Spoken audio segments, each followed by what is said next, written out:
Okay, guys, so I'm going to talk to you about plastics and everything to do with plastics in terms of the fundamentals and the overviews of them. So let's get into it. Okay, so in its essence, plastics come in very straightforward stock forms. We've got obviously like sheets, and the sheets can come in any size. And the good thing with that is you can have like a massive sheet, and if you're going to laser cut something, if you've got a load of shapes like that, you can then you know how you can tessellate like a load into one sheet there. Granules are great because when they go into injection molding hopper, like this, there's the hopper, and you've got all the little granules going in there. What gradually happens is as these melt and become more sort of liquefied as they go down, having granules means that you get a lot more surface area, so the heat dissipates through there much more easily. Sorry, this technically, we're going to be really, really specific. That melting process only happens once it's into the heat chamber and it's going through the heating element in the injection molding machine. Now, the other ones are these ones down here. So with this, we get like, we can get rods, we can get tubes as well. So the difference obviously between a rod and a tube is that one's hollow, one isn't. And you also get it's a bit like metals really. You get L sections, you get squares as well. And you also get square tubes. That's another important thing to bear in mind, is that as with rods, you get square tubes as well. So you get them in all sorts of shapes and sizes, and that goes for like nearly all the plastics. Especially, just think of the ones we have in school, right? So we have like acrylic sheets. So acrylic sheet is like great for things like laser cutting, and these come in a variety of thicknesses as well. So pipes and tubes and things like this, these can be great for like electronics or plumbing or lighting or whatever. Like there's a ton of applications for them. So yeah, those are really the stock forms. So in terms of how plastics are actually extracted, so you get crude oil is the main thing coming in here, and that goes in, and this is essentially fractional distillation. So the temperature starts very high down here and it gradually cools off as we get to the top. So this is the sort of cooler end of the spectrum up here. Now, as it cools down, different fractions come off from the crude oil, and these are all used for different things. Now, we are only really interested in kerosene. Sorry, what am I saying? Kerosene. Not kerosene. My apologies. We are only really interested in naphtha. Naphtha is like the sort of that's the foundation of all polymers. All the other ones are not necessarily of use to us at the moment. So the three main types of plastics or in the family, the three main types are, we get thermoplastics. And hopefully you'll remember this from GCSE. You can enjoy my terrible handwriting. So you get thermoplastics, thermosets, and then elastomers. Those are like the three families. Now, the way to tell the difference between, or remember the difference, is thermo literally means heat, right? That is like to do with heat, and the heat goes up and it does something to the plastic. Now, both of these have the word thermo in them, or the stem thermo. So it's clearly something happens to form them. However, there's a difference. The distinguishing feature here is this part of the word here, sets, right? So sets means it's locked. So once it's formed, it doesn't change. Now, one way to think of this is thermosets, when they're actually created, they go through a chemical reaction, which then is irreversible. So they are then locked into that shape that they've originally been formed at. So the actual molecular structure changes. Whereas thermoplastics, that doesn't happen. All that happens is the polymer chains loosen with heat, and so then they become a lot more plastic and they can be moved around, and then when it cools, those polymer chains tighten and they move back together again. So it's a lot simpler. And elastomers are essentially rubbers and flexible plastics. We'll go through in a bit more detail. So yeah, I'm not going to lie, this is not the most interesting thing in the world. However, we have to know, it's good to have, say, these core ones down. The one I'm most used to, and probably because it's the most commonly used one in industrial design, is ABS. And the reason being is it's really tough and very durable and is very chemically stable. The only downside of it is UV. It's not so great with. It does break down, or it does degrade with UV. So that's where you'd need to add in what we call a UV stabilizer. So that's like little additive that can be put into the plastic there. Okay, so most thermoplastics have pretty similar properties.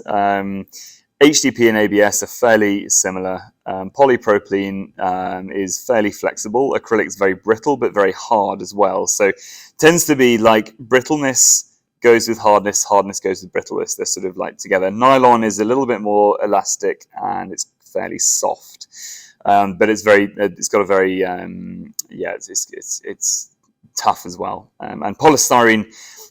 This comes in either expanded or non-expanded, so this tends to be the non-expanded version is very brittle and hard. So I mean, thermoplastic is really all you need to know. So if you need something to be fairly flexible, you go for polypropylene.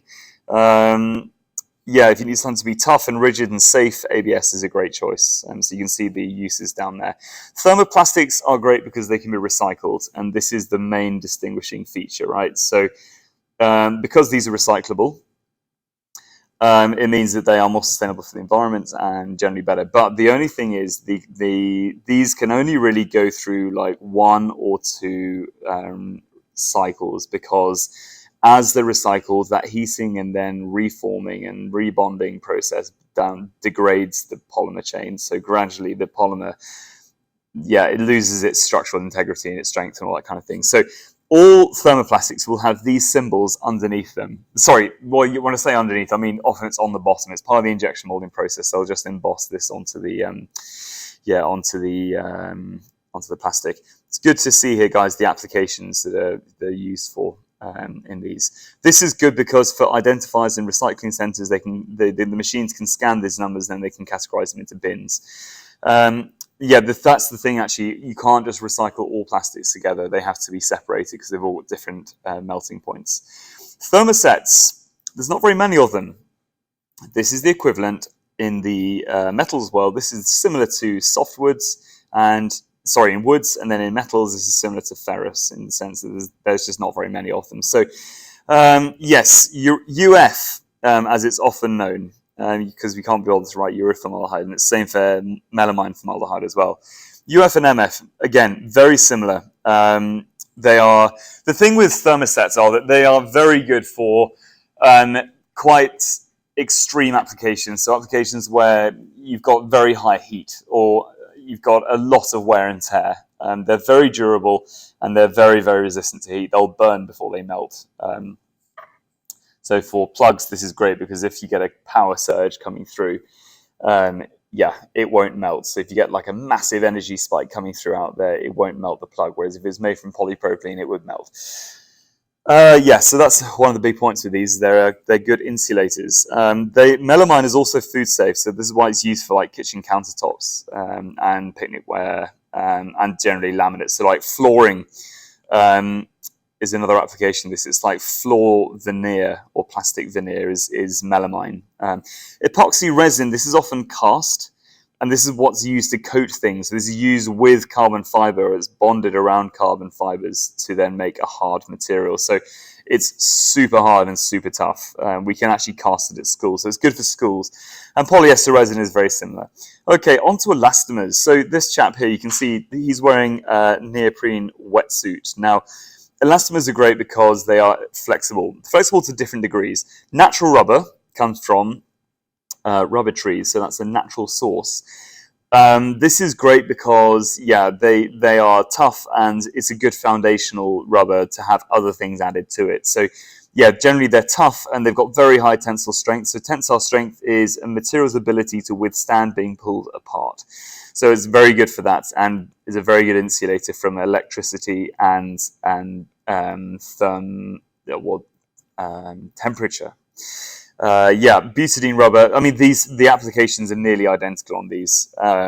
Neoprene is the only one that's slightly different because this is used for softer, more flexible applications. So like wetsuits, because it's such a good insulator. It will, and also neoprene can be used because it's kind of a one-way system where water can get in, but it can't really get out again. So that's what keeps, say this surfer here, that's what will keep them warm because he's got a very thin layer of warm water inside his wetsuit. And then silicon is the last one. This is very different. It's incredibly flexible. This is interesting as well. Like nothing can stick to silicon. That's very interesting about it because and no adhesive. Well, you need mechanical joints to stick it to something else, so like screws or something like that. And it's got a sort of naturally lubricated element. Yeah, it's got a slightly sort of greasy feel to it, I suppose. So it's good for applications where there might be some movement going on. You can even get it in a sort of spray form. Now, the other one is biodegradable polymers. So these break down in different ways. Photodegradable means light. Light, specifically UV, will break these down. Oxydegradable, key is oxy there, so oxygen will degrade to a powder after prolonged use. And it can be added to polymers such as LDP as well. And I remember once opening a kitchen cupboard door, and inside there's a plastic bag that had degraded over a year, and it literally just crumbled in my hands. And then hydrodegradable is where water and microorganisms can degrade it, although this does produce methane gas often when that degradation is going on. Okay, so you can see here the specific examples. Now, the key thing is, guys, is that you do need to know the names of these, right? Not all of them necessarily, but I would say have at least 3 down. PLA is a good one because we use that for 3D printing. Yes, so synthetic biopolymer, this is made from fermenting, so sugarcane, fermented corn kernels. Pretty much all of these are good for packaging, particularly food packaging, because it can be broken. It can basically biodegrade with food as well. The lower ones here are more interesting because these can be used in medical implants as well, like bone repair, fixing. Sorry, not medical implants. I lie. So a bone plate is if you've had a fracture on a bone like that. Here's a fracture that's happened. What you can have is bone repair fixing. It might be like a PHA plate that is then attached onto the bone. Now, what will happen with this, like a sleeve that goes over it, what will happen is this will gradually dissolve over time. Then it will just be released into your bloodstream. Your liver will process it, and your kidneys will filter it out, and then you just like basically wee it out. These are quite interesting, and it's the same for stitches and sutures and stuff like that. So lactide and glycolide are used for that kind of thing as well. Like, biomedical applications. So if you had some stitches, and they talk about stitches being naturally degrading, typically they'd be made from lactide there. Okay, well done for sticking with it. That is the overview of polymers.